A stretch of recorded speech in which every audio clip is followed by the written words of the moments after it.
eso. Solamente mencionarles que, bueno, le compartí a Emanuel y a Lali una serie de libros que están en una carpeta en Drive, que seguramente van a estar compartiéndoles para ampliar. Lo que nosotros vamos a estar trabajando hoy es una muy breve introducción a la apologética cristiana, ¿sí? Y digo una muy breve porque realmente es un campo amplio, un campo muy diverso, un campo extremadamente profundo. Pero aquí quiero empezar con algo.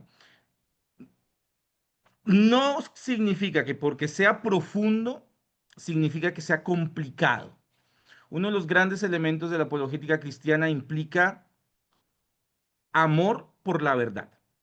Y así vamos a arrancar. Amor por la verdad. Y tenemos una ventaja, ya lo dijo el famoso teólogo anglicano John Stott. El cristianismo se fundamenta es la religión del libro. Por lo tanto, tenemos que leer. Un buen apologista es un buen cristiano. Perdón, un buen apologista es un buen lector. Así tendríamos que decirlo. Un buen apologista es un buen lector. Y no me tienen que responder, pero sí quiero que usted se responda a sí mismo. ¿Cuánta Biblia lee diariamente usted? ¿Cuánta Biblia lee usted en su día a día? ¿Cuánta lectura bíblica en la semana tiene? ¿Cuánta lectura bíblica en el mes tiene? ¿Sí? ¿Cuánta lectura bíblica en el año tiene? ¿Sí? ¿Han hecho planes de lectura? Si van en octubre, bueno, ya estaríamos entrando en los últimos libros, ya estaríamos entrando en las cartas pastorales, por ahí deberían estar en los planes de lectura. Pero ¿por qué hablamos de esto? Porque para hablar de apologética cristiana, y voy a hacer una muy pequeña introducción, a veces pensamos que se trata de los grandes, de solamente los grandes entramados de la fe, de la filosofía, de la ciencia. Y nos olvidamos de algo. La apologética cristiana implica una defensa de la veracidad del testimonio escrito en la Biblia. ¿Sí? De eso se trata justamente la apologética cristiana. Por eso les decía, un buen apologista cristiano lee la Biblia. Y más en un entorno como en el que estamos. Ustedes son líderes de jóvenes y un líder de jóvenes que no lee la Biblia, pues no va a estar fresco en su liderazgo. ¿Sí? Eso es fundamental en ese sentido. Así que bueno, tengo algunas cuestiones para compartir. Espero que el tiempo me acompañe. Soy de hablar un montón y de irme por las ramas. Los que me conocen ya lo saben. Empiezo por el tema A y termino en el Z y después vuelvo al A y después me acuerdo. Pero bueno, ténganme un poco de paciencia. Voy a tratar de ser lo más sistemático posible para que podamos trabajar en esta noche. Bien, muy bien. Con esto en mente, entonces, le puse por título, ahí les va a aparecer en sus pantallas, si mi computadora me acompaña. Parece que no. Dame un segundo. Ahí está. Muy bien. Ahí vamos a trabajar entonces este tema. Vamos a hablar de la apologética cristiana o de la apologética en tiempos de fake news, en tiempos de noticias falsas, en tiempos de una sociedad y de una cultura falsa, ¿sí? Entonces, a mí personalmente me encanta mucho iniciar y marcar muy bien las definiciones. Entonces, nosotros necesitamos comprender algo y es que la apologética es una disciplina o implica disciplina, tanto disciplina académica como disciplina cristiana, ¿sí? Y la apologética complementa el evangelismo, ¿sí? Pero no es evangelización, ¿sí? Eso es algo que nosotros necesitamos comprender. Ser un apologista es acompañar la tarea evangelística, pero no es evangelismo, pero implica la evangelización. Ya se los voy a explicar en un momento. Entonces, lo que nosotros vamos a estar haciendo durante este tiempo es poder reflexionar sobre el cómo de la misión, sobre el porqué de lo apologético. Entonces, la primera pregunta, evidentemente, que nosotros tenemos que plantearnos es, ¿qué es la apologética? ¿Sí? ¿Qué es la apologética? Y probablemente vamos a hablar y a mencionar algunas palabras raras o medio extrañas un poco, pero la intención es que podamos explicarlo y ampliarlo de la mejor manera. ¿Qué es la apologética? Bueno, nosotros podríamos definir, ojo, primero voy a definir la apologética como tal y después voy a definir la apologética cristiana, ¿sí? ¿Qué es la apologética? Bueno, la apologética básicamente es una argumentación, ¿sí?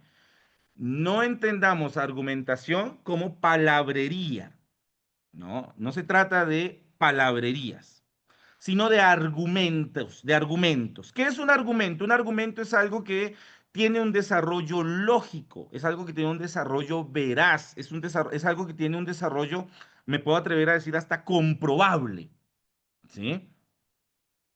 Como cuando seguramente les ha pasado que pelean por ahí con la mamá, cuando la Aileen pelea con la Adriana, y le dice, pero argumentame por qué te portas así de mal. Argumentame, ¿no?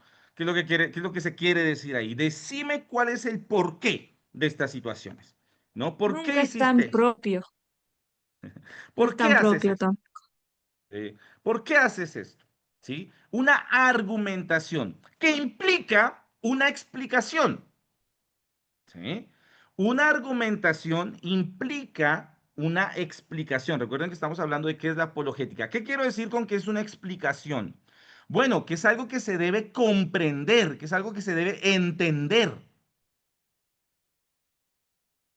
que es algo que tanto el emisor, es decir, quien lo ejerce, como el que lo recibe, lo comprende. ¿Sí? Aquí hay varios docentes, conozco a varios, y un buen docente es alguien que tiene la capacidad de explicar, no solamente la capacidad de comunicar, sino tiene la capacidad de explicar conceptos, de explicar posiciones, de ampliar.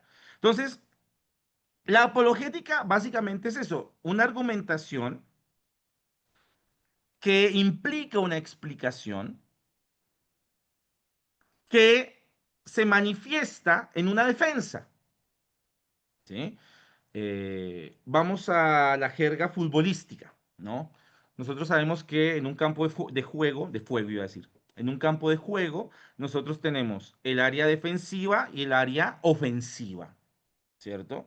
El área ofensiva ejerce su acción cuando va a atacar a la defensa y la parte defensiva ejerce su acción cuando es atacada. Bueno, si nosotros estamos hablando de una defensa, estamos hablando de que es una argumentación que defiende un tema, ¿sí? Sigamos con la jerga futbolística. Esto nosotros lo hacemos todo el tiempo. Todo el tiempo nosotros hacemos apologética. Ojo, no estoy hablando todavía de apologética cristiana. Todo el tiempo nosotros hacemos apologética cristiana. ¿Sí? ¿Qué es apologética? Todo el tiempo nosotros hacemos apologética. Todo el tiempo nosotros hacemos apologética. ¿Qué es apologética? ¿Por qué es mejor River que Boca o Boca mejor que River? ¿Por qué es mejor Independiente que Godoy Cruz? ¿Por qué es mejor Talleres que Belgrano? Y entonces nosotros ahí argumentamos y entablamos una defensa y hacemos una explicación. ¿Se entiende? Es decir, nuestra cultura es una cultura que evidentemente en la que nosotros cotidianamente somos apologistas, defendemos una posición, defendemos un criterio, entregamos una explicación. ¿Por qué estás estudiando lo que estás estudiando? Ah, por esto, por esto, por esto, por esto. ¿Por qué tomaste esta decisión frente a esta circunstancia? Por esto, por esto, por esto, por esto. Entonces, no es algo ajeno a nosotros, lo hacemos de manera cotidiana. ¿Se comprende? Entonces, cuando nosotros hablamos de apologética, estamos hablando justamente de eso, de dar una explicación que responde a acusaciones o que refuta acusaciones. ¿Sí? Eso es importante para que lo tengamos en consideración. Ahora, ¿qué es la apologética cristiana? ¿Qué es la apologética cristiana? ¿Sí? ¿Qué es la apologética cristiana? Bueno, para esto, para no entrar, para no extendernos tanto, la apologética cristiana, para nuestra intención en este espacio de esencia, es una disciplina, como lo mencionamos anteriormente, que consiste en presentar defensa y evidencias de la veracidad y la confiabilidad de la fe cristiana. ¿sí? Una vez más, es una disciplina, también es una argumentación que busca presentar evidencias, es decir, es algo que se maneja con hechos, no es algo que se maneja bajo suposiciones, ¿sí? De hecho, la fe cristiana es una fe que no se basa en en una suposición, sino la fe cristiana se sostiene en una evidencia histórica profunda y muy antigua, que es la resurrección de Cristo. Entonces, no creer en la resurrección nos convierte en alguien que si no creemos en la resurrección, no podemos considerarnos cristianos, por ejemplo, ¿sí? ¿Por qué? Porque el apologista cristiano lo que busca es, des en cuenta las palabras que estamos usando, presentar evidencias, ¿sí? No es que alguien viene y nos dice, no, es que yo no creo en Dios. Ah, bueno, seguramente estás endemoniado. Voy a orar por vos. No, no se trata de eso. A ver, capaz y sí, también puede pasar. Pero cuando una persona se dice, yo no creo en lo divino, yo no creo en Dios, yo no creo en lo eterno, yo no creo en lo santo, entonces, ¿qué es lo que tenemos que hacer? Presentar evidencias de por qué eso es veraz, de por qué eso es confiable. Por ejemplo, no creo en la Biblia, porque, y ya lo vamos a ver en un ratito, porque tiene mitos o porque se contradicen entre sí. Y a veces estas declaraciones nacen de personas y de corazones que nunca han leído la Biblia. Cuando uno lee la Biblia, se da cuenta que no hay error en la Biblia. Y eso lo vamos a hablar ahorita en un ratito. Entonces, esa es la apologética cristiana. Presentar, argumentar, entregar evidencias sobre la veracidad y la confiabilidad de la fe. Si hoy viniera alguien a preguntarte por qué crees lo que crees acerca de Cristo, ¿qué podrías responder? Bueno, ahí es donde necesitamos justamente los elementos apologéticos, saber defender nuestras posiciones, ¿sí? Hace un ratito el pastor Franco les mencionaba, ¿por qué hacemos reuniones juveniles? ¿Cuál es el propósito de eso? ¿Cuál es la funcionalidad? ¿Cuál es la intención? Bueno, de eso se trata. Presentar evidencias sobre la veracidad y la confiabilidad de la fe. ¿Bien? Eso es importante para que lo tengamos en cuenta. Entonces, cuando hablamos de evangelismo y entramos acá en otro terreno que les mencionaba hace un ratito, eh, la apologética tiene un énfasis diferente en cierta medida al evangelismo, pero están entrelazados, es decir, es como un reloj que tiene engranajes, ¿se comprende? Tiene engranajes entre sí, entonces se entrelazan entre sí. Un engranaje no puede funcionar sin el otro. Es como la Biblia. Vos no puedes sacar libros de la Biblia que no te gusten porque lo que hacemos es tener una visión incompleta de Cristo, ¿no? Entonces, el evangelismo lo que va a hacer es el evangelismo. Aquí vamos a hacer la diferencia entre evangelismo y apologética cristiana. El evangelismo, ¿qué es lo que hace? Bueno, explica la verdad del evangelio. Explica la verdad del evangelio. ¿Sí? La explica. ¿Qué quiere decir esto? Que el evangelismo responde a por lo menos estas tres preguntas. ¿Quién es Jesús? ¿Qué es el pecado? ¿Y cómo podemos ser salvos? Eso es lo que hace el evangelismo. Cuando nosotros evangelizamos, ¿a quién presentamos? A Jesús. ¿Y quién es Jesús de Nazaret? El, aquel que en una cruz del Calvario murió por nuestros pecados. ¿Qué es el pecado? La manifestación corrupta del ser humano distanciado de Dios. ¿Cómo podemos ser salvos? Solamente por medio de Jesús. ¿Vamos bien hasta ahí? Entonces, el evangelismo nos va a explicar esas verdades del evangelio. Nuestras iglesias cristianas tienen evidentemente en sus cultos evangelísticos, cultos donde el sermón el sermón evangelístico, donde hablamos de Jesús, donde hablamos de la corrupción del hombre, donde hablamos del pecado, donde hablamos de la salvación. Pero ahora, esto nos debe también llevar a pensar un poco acerca de qué es lo que hace la apologética. Si el evangelismo explica, la apologética defiende. Des en cuenta que toma otro tono diferente. ¿Sí? El evangelismo explica. La apologética defiende. Entonces, podemos decir, che, entonces lo que vos estás planteando, Camilo, es que la apologética se da en un lugar de tensiones, por supuesto. Con el mundo, sí, pero también dentro de la iglesia, pero también dentro de nuestros grupos de jóvenes. Entonces, la apologética, ¿qué va a defender? ¿Qué defiende la apologética cristiana? Bueno, justamente esos elementos que mencionábamos anteriormente, la veracidad y la confiabilidad. La confianza, la veracidad en cuanto entendemos la veracidad como la verdad y la confiabilidad como la confianza, ¿no? La confianza y la verdad de las afirmaciones. Una cosa es explicar y presentar a Jesús y otra cosa que es parte del mismo tema, pero que va un poco más allá, es preguntar ¿por qué Jesús es Dios? ¿Se dan cuenta que cambia el enfoque? Es como que amplía la explicación. ¿Por qué existe el mal? ¿No? Y seguramente a usted le ha pasado que hay gente que le dice, bueno, si Dios es tan bueno, ¿por qué le pasan cosas malas a la gente buena? ¿No? De hecho, creo que hay un libro que se llama así. Y esa afirmación tiene un error, y es un error bíblico. El apóstol Pablo en la carta de los Romanos nos dice, no hay ni uno solo bueno. No hay ni uno solo que busque a Dios. Entonces, ¿por qué existe el mal? ¿Porque Dios es malo? No, el mal existe porque vos y yo somos malos. Y justamente necesitamos de Dios para poder encontrar el bien. El ser humano no puede encontrar el bien en sí mismo. ¿Por qué? Porque vos y yo somos malos, ¿o no? ¿O hay alguien aquí que es digno de tirar la primera piedra? Todos somos malos, todos somos pecadores, ¿o no?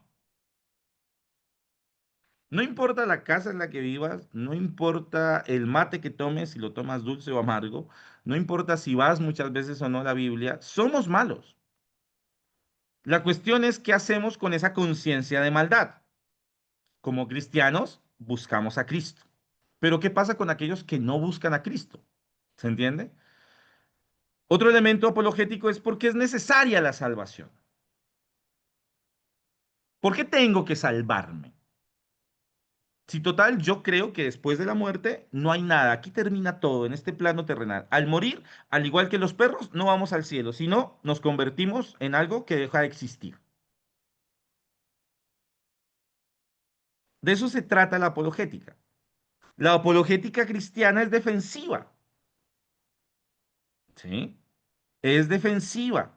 Y lo que hace es salir al ataque, pero salir al ataque ¿a qué? ¿O en relación a qué? Y esto es algo que nosotros necesitamos comprender.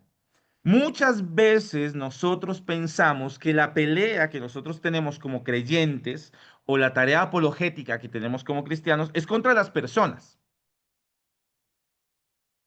¿sí? Y entonces todos tenemos algún tío ateo, alguna tía agnóstica, tenemos por ahí alguien que siempre viene y reniega de la fe.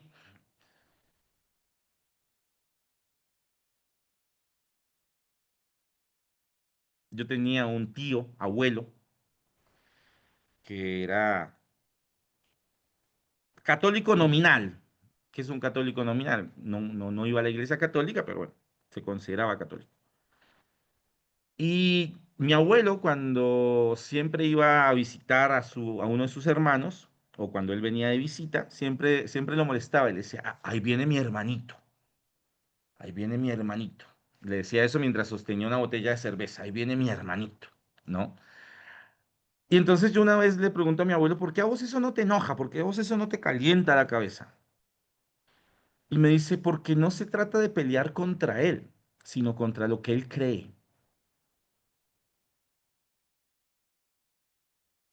Por eso es que los contrincantes de los cristianos no son las personas. Vos no tienes una pelea contra la persona. Vos tienes una pelea contra la incredulidad que se apoderó de esa persona. ¿Y qué es la incredulidad? Bueno, falsos argumentos. Por eso yo les decía, nuestra lucha es una lucha de argumentos. El problema radica en que en muchas ocasiones la iglesia cristiana se ha convertido en una perezosa mental.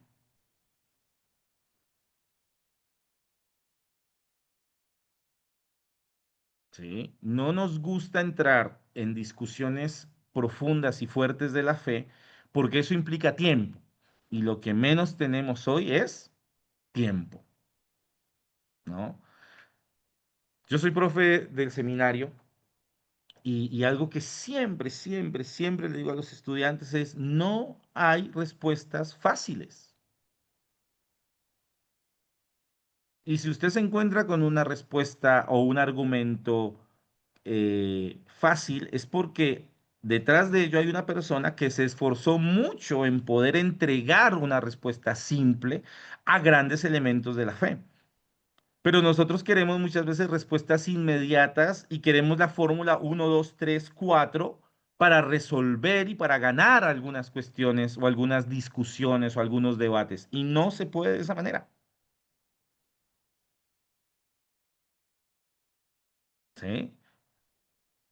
Como líderes de jóvenes que son, y hace un rato también Franco lo mencionaba, tenemos que estar actualizados y contextualizados. La pregunta es, ¿cuántas veces lee el diario usted en la semana? ¿Cuántas veces lee las noticias? Más allá de solo los encabezados. ¿Sabes cuáles son los periódicos que tal vez tienen una tendencia más conservadora? ¿Cuáles son los diarios que tienen una tendencia más liberal? ¿Cuáles son los que son un poco más amarillistas? ¿Cuál es el panorama hoy de la Argentina? La Argentina tiene mucho más que un panorama político. La Argentina tiene un panorama social, la Argentina tiene un panorama cultural, la Argentina tiene mucho más que un panorama ideológico.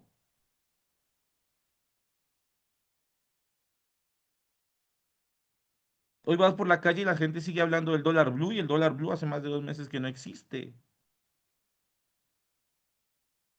¿Se comprende hacia dónde voy? Entonces, necesitamos comprender que nosotros no atacamos a personas, ¿sí? No es un ataque a la persona, es un ataque a la incredulidad. Es un ataque a la incredulidad. El apologista cristiano es aquel que defiende el evangelio criticando la incredulidad. Lo digo una vez más, el apologista cristiano defiende el evangelio, pero critica la incredulidad. Pero para criticar la incredulidad hay que saber de qué se es incrédulo. ¿Eh? Un gran apologista en la Biblia, Juan, Mateo, Marcos, Lucas, el mismo libro de Hechos, el mismo apóstol Pablo a los romanos, el mismo apóstol Pablo predicando en el Areópago en Grecia. Defiende la fe. ¿Sí? Defiende la fe en la incredulidad. ¿Sí? Entonces, ¿quiénes deberían ejercer la apologética? ¿Quiénes deberían ejercer la apologética cristiana? Bueno, primero que todo, todos los cristianos. Todos los cristianos de todas las edades y todos los cristianos de todas las generaciones. No importa la edad que tengas o el grupo de jóvenes o adolescentes, todos estamos llamados a ser defensores de la fe. No es una tarea solamente para los grandes académicos o los grandes intelectuales. No se trata de eso. ¿Se comprende? O sea, no es que tienes que convertirte en el gran filósofo cristiano. Bueno, gloria a Dios y qué bueno que estudies humanidades. Pero si quieres debatir con un estudiante de filosofía que ha leído a Nietzsche y que está lleno de las ideas seculares de Nietzsche en cuanto a la muerte de Dios, pues vas a tener que leer a Nietzsche. Y vas a tener que refutar a Nietzsche y vas a tener que decirle a Nietzsche, che, estás equivocado. Pero en buen argentino hay que sudar la camiseta de la defensa del evangelio. Ah, este predicador no me gusta. ¿Y por qué no te gusta? Este influencer no me gusta. ¿Y por qué no te gusta? No, porque usa muchos filtros en Instagram. No, no, no. ¿Qué es lo que dice que no te gusta? ¿Se comprende en ese sentido? Por otro lado, debemos ser capaces de explicar por qué tenemos fe en Jesús. Esto es algo fundamental para el cristiano. Esto es algo fundamental para el líder de jóvenes. Nuestra generación de jóvenes o la generación que pastoreamos hoy no es la misma generación que se pastoreaban años atrás. Hoy te van a decir, ¿por qué tengo que creer? O capaz ya te ha pasado. ¿Y por qué tengo que venir a la iglesia?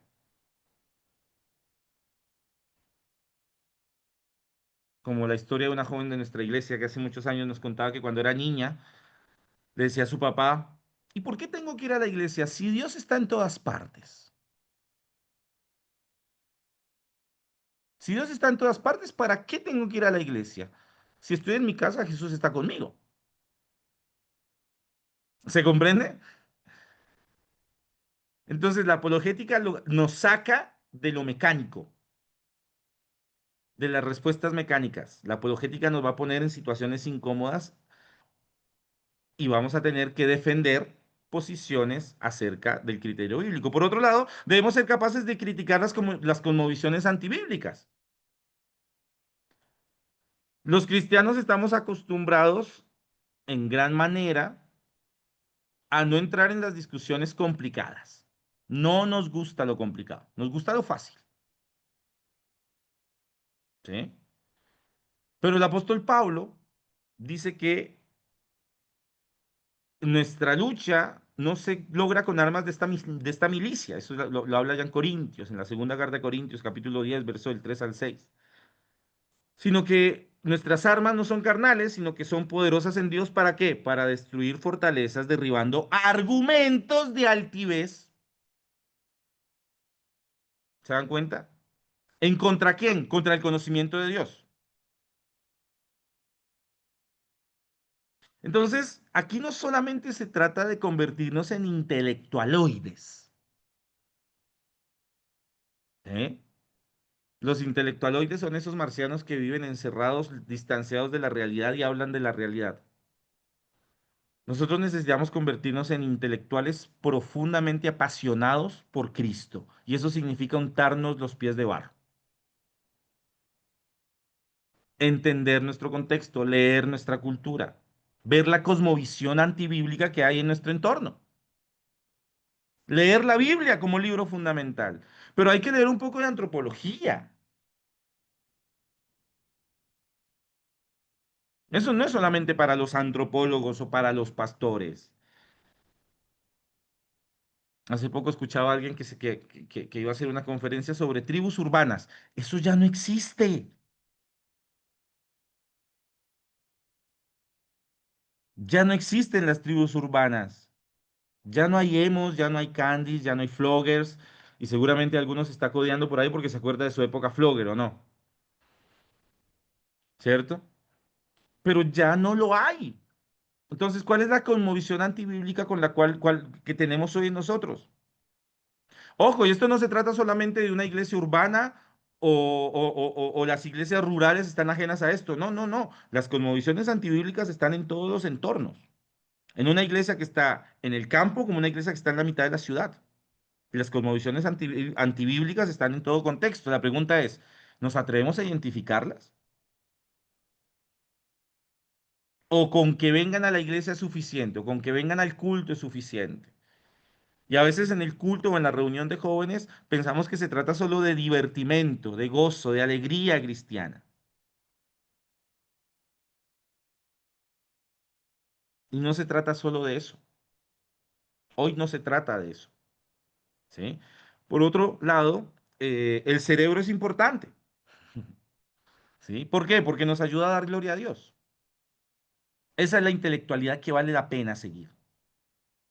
La intelectualidad que vale la pena seguir es la intelectualidad que le da la gloria a Dios.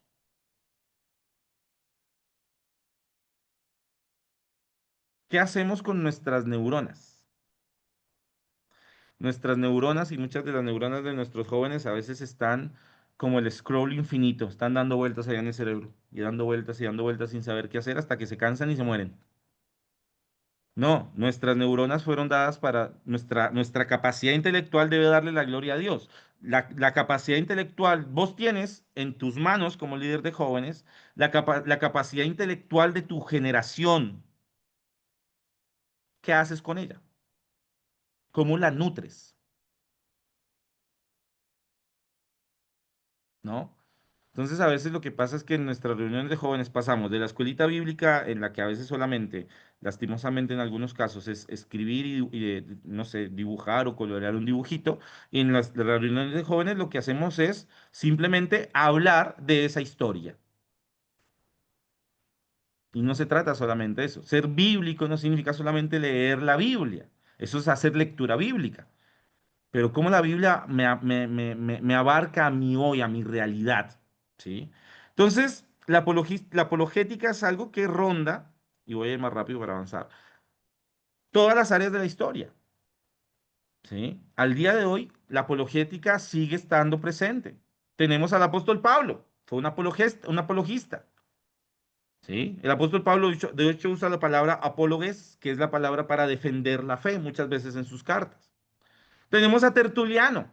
Tertuliano fue conocido como el apologeta de la fe, un padre de la iglesia. Tenemos a alguien muy conocido, o probablemente no, pero se los presento, C.S. Lewis. Si el nombre les parece familiar, es porque vieron alguna vez o leyeron los cuentos de las crónicas de Narnia. Él fue el que las escribió. Las crónicas de Narnia son un relato creacionista y un relato teísta, sí. Aslan es una figura representativa de Dios. Y se han visto la película, o mejor han leído el cuento, cuando el león se presenta para salvar a uno de los niños, es un acto de redención, es el acto de salvación. Si leyeron alguna vez el primer cuento de las crónicas de Narnia, nos habla de cómo el gran Aslan en medio de un lugar totalmente oscuro empieza a cantar y a rugir, y ese rugido empieza a generar la creación. Génesis capítulo 1. Les tiro otros nombres para que lean. Tolkien, el escritor del Señor de los Anillos, teísta, amigo de C.S. Lewis. Un libro interesante de C.S. Lewis, que ya se lo voy a mencionar en un ratito, mero cristianismo, pero hay uno muy interesante que se llama Cartas del Diablo a su sobrino, que es muy interesante porque es una forma didáctica de presentar la lucha espiritual de un cristiano. Es la correspondencia entre un diablo que tiene que tentar a un cristiano y su jefe diablo. Y todo el tiempo hay una correspondencia en relación a los avances o los retrocesos de esa tentación. Muy interesante. Lee Strobel, probablemente han escuchado la película o han leído el libro El caso de Cristo, un gran apologista cristiano. Hoy cristiano, agnóstico, ateo antes de encontrarse con el cristianismo. Él tiene el libro se llama El caso de Cristo, habla de las evidencias científicas de la resurrección de Jesús, de la muerte y resurrección de Jesús. Los últimos tres están vivos. William Lane Craig es hoy probablemente uno de los mejores apologistas del mundo. De hecho, en el libro que les compartí ahí en el Drive, tienen el libro de él que se llama Fe Razonable. Y por último, uno latinoamericano, centroamericano, Rigoberto Hidalgo, que está ahorita haciendo en cierta medida furor en Instagram y por ahí por algunas redes. Bastante interesante también, un apologista cristiano. Entonces, la apologética acompaña todas las edades del cristianismo. Bien, entonces a mí me pusieron una tarea dificilísima y por ahí veo que Lema se ríe. Él sabía en qué me iba a meter. Y es acerca de la existencia de Dios, ¿no? Como si en 50 minutos se resolviera uno de los grandes enigmas de la fe cristiana. Pero yo solamente les voy a dejar disparadores. Bien, yo solamente les quiero dejar disparadores. Bien, estamos acá, seguimos acá. Quiero verlos un instante. Vamos bien. No sé si hay alguna pregunta hasta acá o vamos bien. Cami, Sí,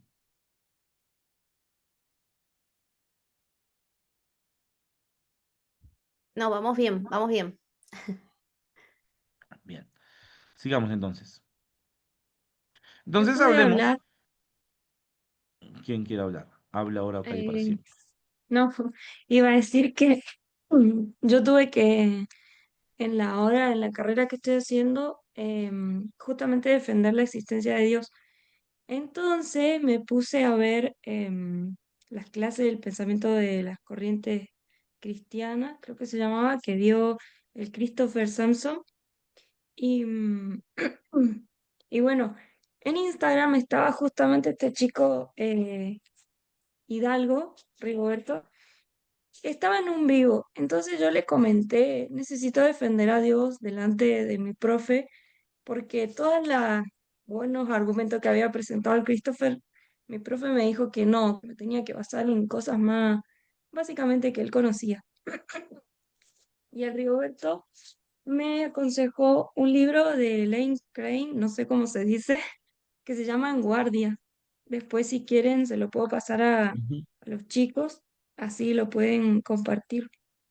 Igual tampoco lo pude usar, tuve que usar la argumentación de San Anselmo, pero bueno, quería compartir eso del libro por si quieren que se los pase. Bien, muy bien, muy bien. Perfecto. Hay muchos más. John Lennox también, ¿no? Otro gran apologista cristiano.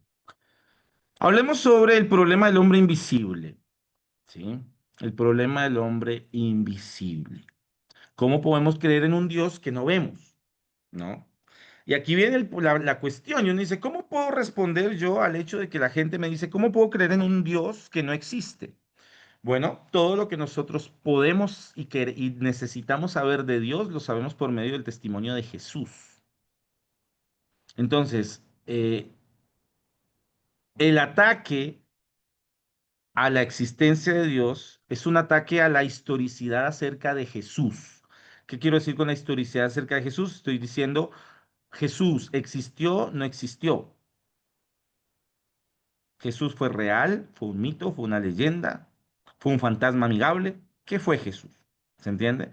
Entonces, el ataque sobre la existencia de Dios es un ataque sobre la historicidad de Jesús.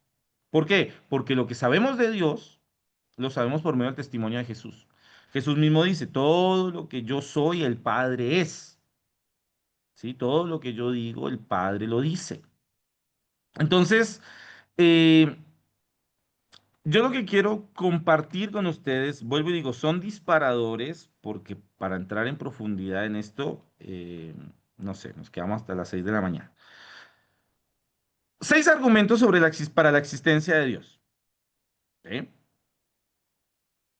6 argumentos para la existencia de Dios. Primero, la cuestión de de la probabilidad. ¿Qué quiero decir con la probabilidad? Bueno, cada día vos y yo ejercitamos algo que se llama fe. De hecho, es algo que en este tiempo, cuando nosotros nos vayamos a dormir después de este primer día de esta capacitación, vos la vas a ejercer. ¿Por qué? Porque vos tienes fe de que mañana vas a despertar. ¿Se comprende? Entonces, cada día ejercitamos la fe. Pero hay algo que nosotros nos hemos olvidado. El cristiano contemporáneo suele tener fe en lo visible, pero se le olvida tener fe en lo sobrenatural. Y entonces eso nos puede llevar a preguntarnos si no será por ese tema justamente que hemos dejado de tener milagros en medio de nuestra iglesia, porque hemos dejado, hemos crecido en una fe observable de lo que se ve, pero no en una fe de lo sobrenatural de Dios. ¿Sí? Ahí se las dejo para que lo piensen. Entonces, eh, nosotros muchas veces pensamos, o muchas veces la gente tiene ideas erróneas en cuanto a la fe, o en cuanto a lo que los cristianos creen. ¿No? Porque parece que el cristiano cree en una fábula o parece que el cristiano cree en un mito o en un cuento de hadas o cree en una historia que no está basada en hechos reales o cree en algo que no es argumentalmente serio, ¿no? Y aquí en estas cuestiones es donde nosotros tenemos que volver a dignificar algunas cuestiones. ¿Y qué significa tener fe, por ejemplo? Aquel que incluso dice que no cree en nada, cree en algo. No, yo no creo en la fe inmaterial, yo en lo que no se ve, yo creo en la fe material. Bueno, ¿y quién creó la materia?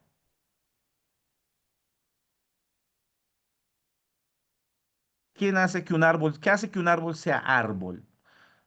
¿Qué hace que el cauce de un río no se deshaga? ¿Quién creó el universo de tal manera que si el universo se moviera una micra, que es más pequeña que un milímetro, todo se caería? ¿Qué hace que la gravedad tenga la fuerza G necesaria para que vos y yo nos salgamos volando? ¿Se comprende? Si creemos en la materia, tenemos que creer también en algo que manifiesta o que es creador de la materia, ¿no? Bueno, digo, son disparadores solamente. Entonces, para vivir en el mundo, vos y yo necesitamos fe y necesitamos diariamente ejercerla y necesitamos diariamente utilizarla como una herramienta de fe. ¿Y cuáles son las herramientas de la fe? Las herramientas de la fe sí son la ciencia, pero también lo son la intuición, también son nuestras experiencias de vida. Dile a una persona que fue sanada de cáncer de manera sobrenatural que Dios no existe. ¿Se comprende?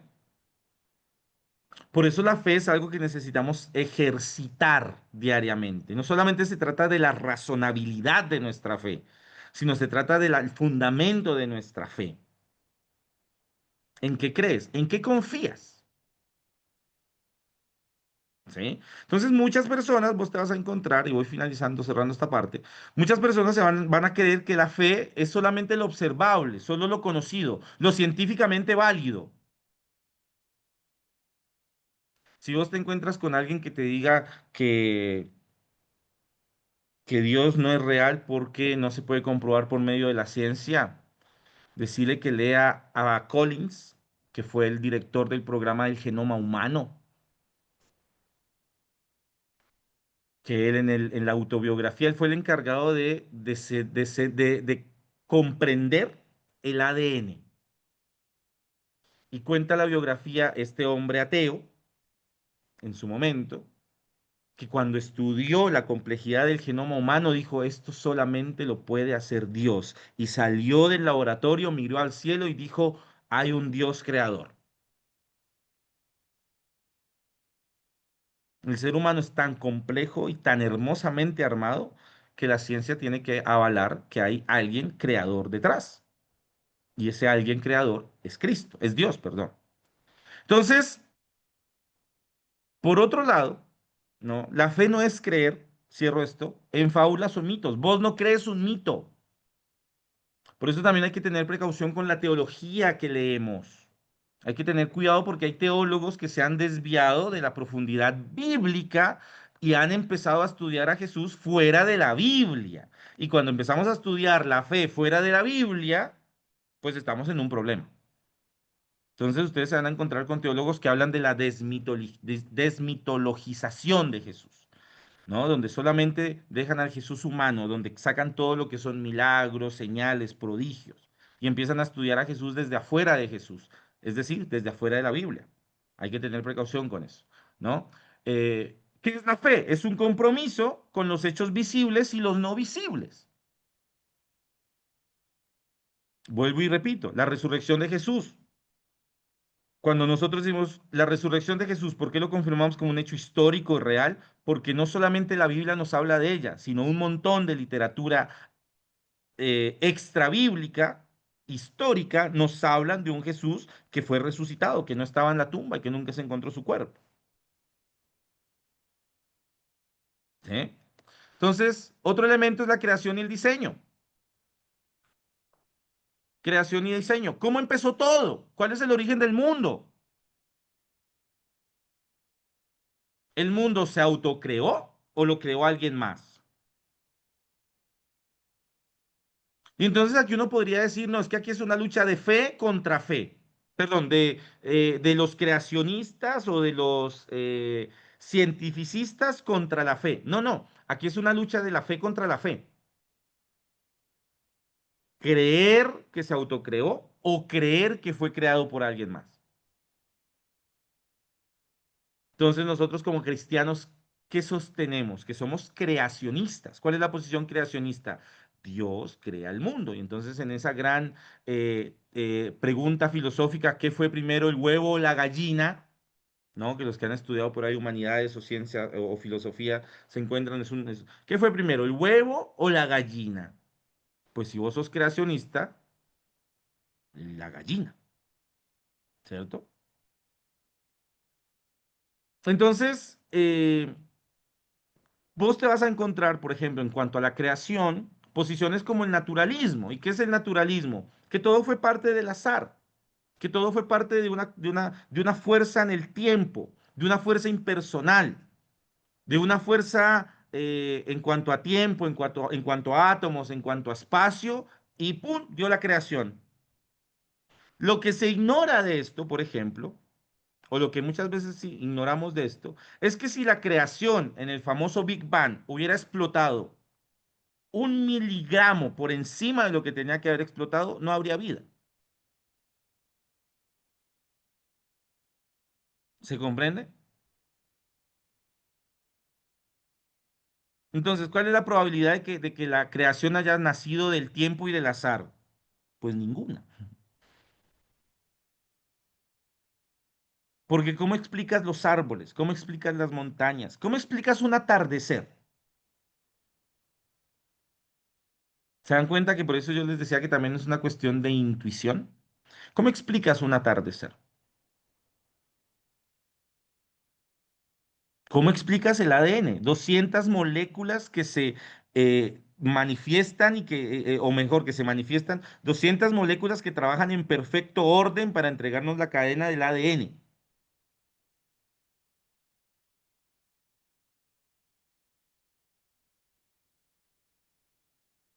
No hay azar. ¿Se comprende? Vuelvo y digo, son disparadores, al igual que temas de la evolución y demás. Tercero, Cami, sí, Aileen o Adriana quieren hacer una pregunta y Emma también. Aileen o los escucho. Adriana, Te iba a preguntar, Cami, si después nos podés compartir si tenés literatura extra bíblica de la resurrección de Jesús. Emma la tiene. Ah, bueno, ya se les vamos a pasar. gracias. Bien, está bueno Camilo justo lo que decías y quería ya acotar algo, que es verdad sobre la complejidad, por ejemplo, del diseño del universo, bien, que incluso yo escuché una vez que se comparaba, bueno, ¿qué tal si nosotros ponemos en una bolsa un celular desarmado, completamente? Tornillito, todas esas cosas así, un celular completo desarmado en una bolsa. Y lo agitamos un montón y lo tiramos para arriba. Bien, ¿y qué pasa cuando se cae? Vemos al celular armado completamente, funcional y con la batería llena. ¿Cuánta probabilidad hay de que eso pase? Nosotros diríamos, wow, ni casi cero. Hay una cierta probabilidad, sí, pero es casi imposible que eso pase, a menos que alguien haya metido mano ahí. Bien, bueno, esa es precisamente la probabilidad de que el universo se haya creado por sí solo. Es tan imposible casi eso, bien, de que el universo se cree tanto para que nosotros podamos vivir, para que creamos, para que nosotros existamos, bien, es casi tan imposible como eso mismo. Tirar una bolsa con un celular desarmado, tirarlo para arriba y que se arme solo. A menos de que alguien haya metido mano, bien, alguien inteligente, sí, que haya metido mano ahí y lo haya armado, bien. Y a eso se le puede decir como alguien creador, algo intencional. Ujú, totalmente. Muy bien. Tercer argumento. Los argumentos antrópicos, que es un argumento antrópico, bueno, la naturaleza, los fundamentos de la naturaleza humana. Sí, son palabras enredadas para decir lo siguiente. Eh, la conciencia humana, por ejemplo, las experiencias religiosas, la ética, la moral, nuestra propia conciencia, ¿no?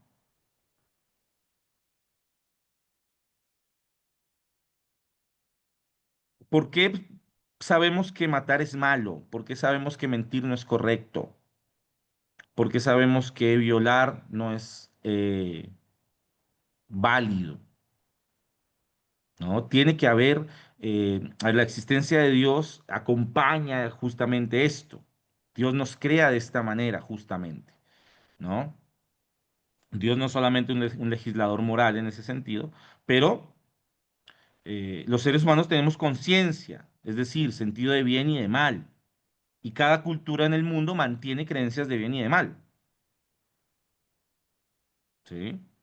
Entonces, la pregunta ahí en ese sentido en cuanto a esto es, ¿dónde proviene el sentido de lo correcto, de lo moral?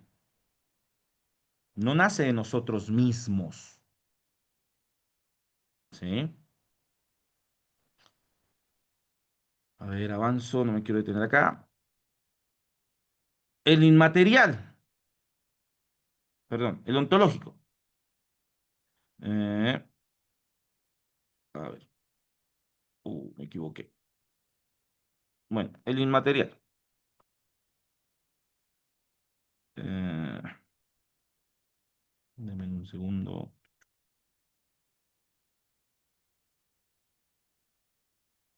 Justo algo que le quería agregar también a lo inmoral, que está bueno, porque muchas veces yo también escuché, bueno, ¿de dónde sale lo que está bien y lo que está mal? Y uno dice, bueno, es algo que se hace en grupo, ¿no?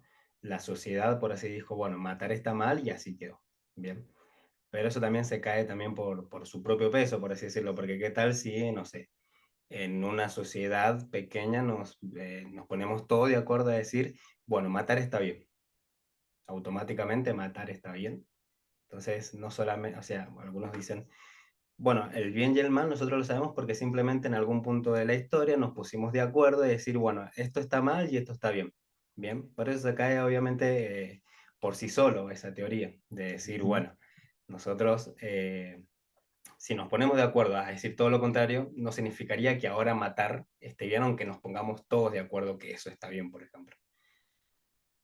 Correcto, bueno, hay una película que se llama La Purga que justamente plantea eso, ¿no? Pasaría si la maldad fuera válida, ¿no? Durante una noche, ¿no? Todos saldríamos a matar, ¿no? En ese sentido.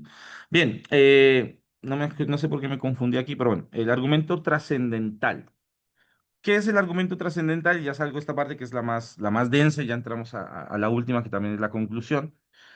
Eh, ¿cómo sabemos algo? Perdón que ¿Cómo se interrumpa, explica Camilo. cómo explicamos nuestra experiencia de conocimiento? Sí, Gus, ¿ibas a decir algo? Sí, perdón, el punto 5 se mencionó porque creo que pasamos del 4 al 6 si no me equivoco, o si no me Sí, corrijo. error del profe.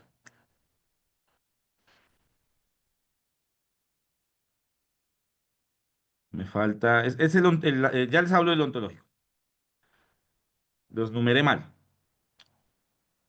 Entonces, cómo sabemos algo? ¿No?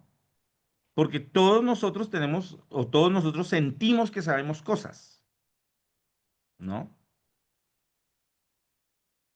Entonces la pregunta aquí es, si el conocimiento es real, ¿de dónde proviene? Si el conocimiento es algo real, ¿de dónde viene? ¿Cómo podemos confiar en el conocimiento? ¿Todo conocimiento es válido? ¿Todo lo que sabemos es válido? Tiene que haber algún legislador del saber, ¿no? Entonces aquí entra la que se conoce como la precondición para el conocimiento, que es lo que justamente defiende el argumento trascendental. Dios es la precondición para el conocimiento. O sea, el conocimiento existe porque Dios ya existe desde antes. Lo digo una vez más, el conocimiento existe porque Dios existe desde antes. Al igual que la lógica o la ciencia existe porque Dios sostiene el conocimiento, ¿no? ¿Por qué decimos esto? Bueno, también por el hecho de que Dios conoce lo que crea. Dios tiene la capacidad de conocer el mundo. Dios tiene la capacidad de saber las cosas del mundo. Él sostiene el mundo y por lo tanto tiene que existir o existe o Dios existe. Y lo ontológico básicamente sostiene que nada puede ser más grande que Dios. Por más grande que Dios es más grande que cualquier concepción que pueda existir. Y lo más grande que puede existir es el atributo de la existencia. Dios existe antes de la existencia misma de las cosas, ¿no? Eso podríamos, o podrían ir y estudiar un poco a San Agustín cuando habla un poco allí del motor inmóvil, algunas cuestiones allí. que usa hablando de Aristóteles. Entonces, no hay nada más grande que Dios. El atributo más grande es la existencia. Dios existe, vos y yo existimos porque Dios existe antes de nosotros, ¿sí? Y por lo tanto Dios existe, ¿no? ¿Por qué? Porque Él existe antes de todos, ¿sí? Eso es básicamente el argumento ontológico. Muy bien. Quiero compartir con ustedes un video y van a ser un grupito de 5 minutos y ahí entramos a la última parte que es sobre la confiabilidad de la escritura. Les quiero compartir un video, es una película que ustedes vieron, es un relato muy cortito de 2 minutos. Seguramente vieron la película Dios está muerto, la número 3, que es donde entra en juicio la cuestión de la existencia de Dios. Ahí van a ver a Lee Strobel, que es justamente uno de los autores que les mencioné, y va a estar allí actuando como sí mismo. Y van a preguntarle sobre esto, sobre esto. Entonces, en los grupos, quiero que ustedes puedan identificar quienes confirman la historicidad de Jesús. Él va a hablar de varias personas allí, ¿sí? Y quiero que usted identifique quienes dan este criterio de historicidad, quienes declaran o afirman que Jesús realmente existió. ¿Bien? ¿Se comprende? ¿Ya copió la pregunta? Muy bien. Déjenme, les comparto entonces el video y entran a los grupos y continuamos. ¿Dónde está? Acá.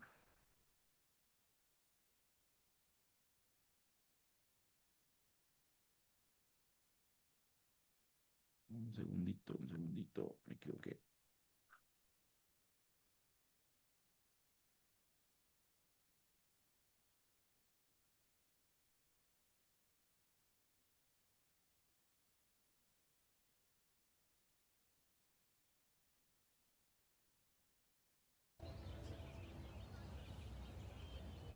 Dígale su nombre y ocupación a la corte.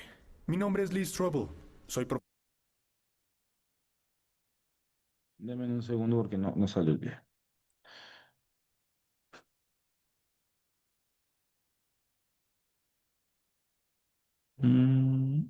Acá está.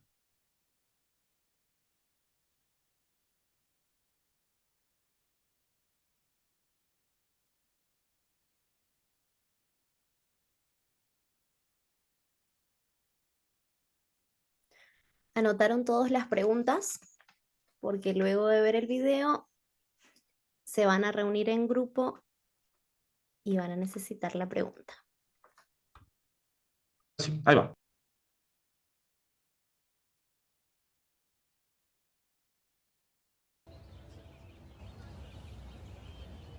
Dígale su nombre y ocupación a la corte. Mi nombre es Lee Strobel. Soy profesor de pensamiento cristiano de la Universidad Bautista de Houston y autor de más de 20 libros sobre el cristianismo, entre ellos El caso de Cristo. ¿Podría ayudarme a demostrar la existencia de Jesucristo? Absolutamente, más allá de cualquier duda razonable. ¿Cómo? En realidad, este tribunal ya lo afirmó cuando nos llamaron a orden y me dieron la fecha. Nuestro calendario se ha dividido entre AC y DC, basados en el nacimiento de Jesús, que sería toda una hazaña si nunca existió. Más allá de eso, el historiador Gary Habermas enumera 39 fuentes antiguas para Jesús, donde enumera más de 100 hechos reportados acerca de su vida, enseñanzas, crucifixión y resurrección. De hecho, la evidencia histórica de la ejecución de Jesús es tan fuerte que uno de los estudiosos del Nuevo Testamento más famoso del mundo, Gerd Ludermann de Alemania, dijo: la muerte de Jesús como consecuencia de la crucifixión es indiscutible. Ahora, hay muy pocos hechos de la historia antigua que un historiador crítico como Gerd Ludermann diga que es indiscutible. Y una de ellas es la ejecución de Jesucristo. Discúlpeme, pero usted es creyente, ¿no es así? Un creyente de la Biblia. Culpable de los cargos. Dígame, ¿esto no influenciaría su percepción de la probabilidad de que Jesús existió? No, porque no es de percepción. Podemos reconstruir los hechos básicos acerca de Jesús de fuentes que no son cristianas fuera de la Biblia. Y Gerd Ludemann es un ateo. En otras palabras, podemos probar la existencia de Jesucristo solamente con el uso de fuentes que no tienen ninguna simpatía hacia el cristianismo. Como el historiador agnóstico Bart Ehrman dice, Jesús verdaderamente existió, nos guste o no. Lo pongo de esta forma. Negar la existencia de Jesús no hace que se vaya. Simplemente demuestra que no habrá ninguna prueba que los convenza. Gracias. No más preguntas, su señoría.